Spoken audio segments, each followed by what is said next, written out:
ना तुम भी चली जाना। ठीक है मम्मी जी, ये तो बता दो गिफ्ट में लेकर क्या जाना है? अरे लेकर के आ जाना है, 250 का लिफाफा दे देना, बस काफी है। अरे मम्मी जी, अच्छा लगेगा क्या? पड़ोसी हैं हमारे, हमें कुछ बड़ा लेकर जाना चाहिए। अरे बहू इतना काफी है। जानती हैं आप, मेरे मायके में जब पड़ोस में किसी की बर्थडे होती थी ना, तो मम्मी कुछ ना कुछ गोल्ड का ही देकर भेजती थी। पड़ोसी के बर्थडे में सोना? कैसी बातें करती हो। और नहीं तो क्या, आपकी तरह थोड़ी ना लिफाफा पकड़ा दिया। पिंकी शर्मा जी की बेटी के जन्मदिन में चली जाती है। अरे आज तो बड़ी सुंदर लग रही हो साड़ी में। जी मैं तो लहंगा पहनकर आने वाली थी, मम्मी जी नहीं मानी। अरे बेटा, बर्थडे पार्टी में तो साड़ी चल जाती है, मेरा मतलब कोई शादी थोड़ी ना है। कैसी बात कर रही हैं आप आंटी जी? मेरे मायके में तो छोटे छोटे फंक्शन भी हम लोग लहंगा बनवाते थे बुटीक से, डिजाइन करवाकर। चाहे पड़ोस में किसी का जन्मदिन हो, मेरी मम्मी हमेशा बुटीक से नया लहंगा डिजाइन करवाती थी। मैंने तो ऐसा कहीं नहीं देखा, ये तो तुमने आज बड़े कमाल की बात बताई। अरे जाने दीजिए, कोई बात नहीं। और बताइए, आपकी बेटी नजर नहीं आ रही? अरे भाभी, मैं यहाँ हूँ। ये देखिए मेरा ड्रेस कैसा लग रहा है? ठीक ही है, मतलब बर्थडे के हिसाब से थोड़ा हल्का है ना। अरे भाभी, इतना सुंदर गाउन पहना है मैंने। मैं ना शादी से पहले अपने बर्थडे पर हमेशा जरी वाला लहंगा पहना करती थी, यही मैं तुम्हारी मम्मी को भी बता रही थी। इसके बाद केक काटने का प्रोग्राम शुरू होता है। सब लोग इकट्ठे हो जाते हैं। शर्मा जी की बेटी का केक देखकर पिंकी से रहा नहीं जाता। उसके अंदर का गपोड़ी बाज बाहर निकल कर आ जाता है। अरे इतना छोटा सा केक! अरे बेटा, मेहमानों के हिसाब से ही है, जितने लोग इतना बड़ा केक। आंटी जी, कम से कम 4 या 5 मंजिल वाला केक तो बनाना चाहिए था। आपकी बेटी का बर्थडे रोज रोज थोड़ी ना आता है। मेरे बर्थडे पर हमेशा पापा 4 केक बनवाते थे, सारे केक 4-4 मंजिल के होते थे। वहाँ पर सारे लोग उमा जी के मोहल्ले के ही थे और वो पिंकी के गप्पे मारने की आदत से अच्छी तरह वाकिफ थे, इसलिए सब लोग उसकी बात सुनकर हंसने लगे, लेकिन किसी ने पिंकी से कुछ नहीं कहा। एक दिन सुबह सुबह पिंकी ने अपनी सास से कहा, मम्मी जी, मेरे मम्मी पापा मुझसे मिलने के लिए यहाँ आ रहे हैं। अरे वाह, ये तो बहुत अच्छी बात है।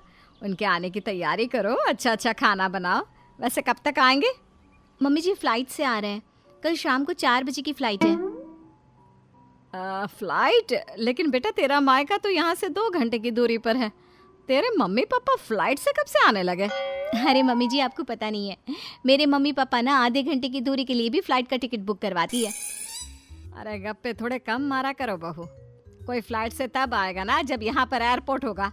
तुम्हारी मम्मी क्या उड़कर आएगी घर में? अरे हाँ मम्मी जी, मैं तो भूल ही गई थी। वो क्या ना, मेरे मम्मी पापा हमेशा फ्लाइट से ही ट्रैवल करते हैं, तो मेरे दिमाग से ही निकल गया था।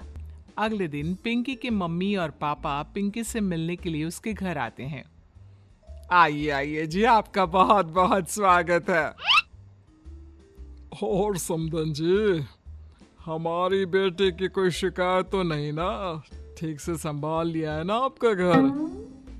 अरे मेरी बहू बहुत समझदार है, घर का काम बहुत अच्छे तरीके से करती है। बस थोड़ा ज्यादा बोलने की आदत है उसे, आपको परेशान करती होगी ना? बात तो आपकी सही है, उसकी थोड़ा ज्यादा नहीं बहुत ज्यादा बोलने की आदत है।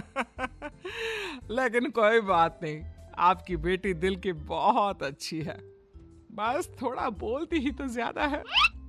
पिंकी बेटा इधर आओ, देखो तुम्हारे मम्मी पापा आए हैं, तुमने इनके लिए खाना तो बना लिया ना? वो क्या है ना मम्मी जी, आपसे एक बात कहनी थी। हाँ हाँ बोलो बहू, क्या बात है? डरने की कोई जरूरत नहीं। वो मम्मी जी, मैंने सोचा मम्मी पापा आए हैं तो खाना बाहर से मंगवा लेती हूँ। अरे कोई बात नहीं बेटा, वैसे भी तुम किचन में काम करने लग जाती तो अपने मम्मी पापा से बात कब करती। बहुत अच्छा किया। अब तुम अपने मम्मी पापा के साथ बैठकर आराम से बात करो, मैं अंदर जाती हूँ। शाम का वक्त जैसे ही दरवाजे की घंटी बजी, 3-4 लोग हाथों में खाने की बहुत सारे पैकेट लेकर उमा जी के घर पहुंच गए। अरे भाई, कौन है आप लोग? लगता है गलत पते पर आ गए। नहीं नहीं माँ जी, हम तो खाने का ऑर्डर डिलीवर करने आए हैं, यहीं से बुकिंग मिली थी। अरे नहीं नहीं, आपको कोई गलत फहमी हुई है। हमारे यहाँ तो 2 ही मेहमान आए हैं। आपके हाथ के पैकेट देखकर लगता है इसमें 50 लोगों का खाना है। माँ जी आपने सही समझा, खाना तो इसमें 50 लोगों का ही है, क्योंकि हमें ऑर्डर यहीं से 50 लोगों का मिला है। अरे लेकिन इतना सारा खाना, कहीं मेरी बहू ने अपनी गप मारने की आदत के चलते ऐसा तो नहीं कर दिया? ये खाना आप रख लीजिए और हमें हमारे पैसे दे दीजिए। अच्छा, वैसे कितने का बिल बना है? ज्यादा नहीं, बस 10,000 दे दीजिए। उन लोगों की बात सुनकर उमा जी पिंकी को आवाज देकर वहां बुलाती है। जैसे ही पिंकी वहां आती है, खुश होते हुए उन लोगों को वहां पर खाना रखने के लिए कहती है। अरे इतना सारा खाना क्यों मंगवाया बहू? अरे मम्मी जी, मैंने आपको बताया तो था, मम्मी पापा आए हैं तो मैं खाना बाहर से मंगवा रही हूँ। ये बात सही है बेटा, लेकिन 2 लोगों के लिए 50 लोगों का खाना? अरे मम्मी जी, कुछ कम पड़ जाए तो अच्छा थोड़ी ना लगता है, और मेरे मायके में तो ऐसा ही होता है, एक्स्ट्रा खाना मंगवाते हैं हम लोग। तभी पिंकी के मम्मी और पापा वहां पर आते हैं। अरे बेटा, एक्स्ट्रा खाना मंगवाने का मतलब ये थोड़ी ना होता है कि 2 लोगों के खाने के लिए 50 लोगों का खाना मंगवा लो। और बेटा, तुम्हारी गप मारने की आदत के चलते 10,000 का बिल आया है। तुम्हें नहीं लगता ये गलत है? देखो बहू, बढ़ा चढ़ाकर बातें करना अपनी जगह, लेकिन इतनी बड़ी बड़ी फेंकना भी गलत है ना। पहली बात तो इतने सारे पैसे लगे, और दूसरी बात खाना वेस्ट होगा। आप लोग ठीक कहते हैं, मैं आज के बाद अपनी इस आदत को कंट्रोल करने की कोशिश करूंगी और अब से गप थोड़ी कम मारा करूंगी।